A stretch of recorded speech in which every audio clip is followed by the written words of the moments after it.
আসসালামু আলাইকুম। আগামীকালকে 12 এপ্রিল ঢাকায় মার্চ ফর গাঁজা কর্মসূচি অনুষ্ঠিত হচ্ছে। আপনার মধ্যে যদি ন্যূনতম মানবতা বোধ থাকে, আপনি যদি মানুষ হয়ে থাকেন, তাহলে হিন্দু, বৌদ্ধ, খ্রিস্টান, মুসলিম, রাজনৈতিক সামাজিক সংগঠন সহ সকল দল মত নির্বিশেষে আগামীকালকের মার্চ ফর গাঁজা কর্মসূচিতে অংশগ্রহণ করুন। কারণ এই কর্মসূচি শুধুমাত্র মুসলমানদের কর্মসূচি নয়, এটা বিশ্ব মানবতার কর্মসূচি।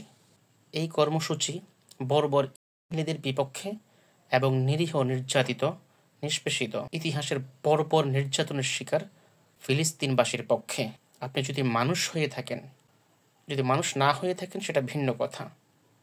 আপনার মধ্যে যদি মানবতা বোধ থাকে, কালকের মার্চ ফর গাঁজা কর্মসূচিতে ন্যূনতম সুযোগ যদি থেকে থাকে, আপনি ঢাকায় এই কর্মসূচিতে নিজেকে সামিল করুন। বর্বর নিপাত যাক, নির্যাতিত ফিলিস্তিনবাসী মুক্তি পাক। ধন্যবাদ সবাইকে। গাজায় সংগঠিত শতাব্দীর বর্বরোচিত গণহত্যার প্রতিবাদে মার্চ ফর গাজা শিরোনামে এক বিশাল বিক্ষোভ সমাবেশ ও গণজমায়েতের আয়োজন করা হয়েছে। আগামী 12 এপ্রিল রোজ শনিবার শাহবাগ থেকে শুরু হয়ে মানিক মিয়া এভিনিউতে যেয়ে এই মার্চটি শেষ হবে। ইনশাআল্লাহ তাআলা আমি নিজে সশরীরে এই বিক্ষোভ সমাবেশে উপস্থিত থাকব এবং আপনারাও দলে দলে যোগদান করুন।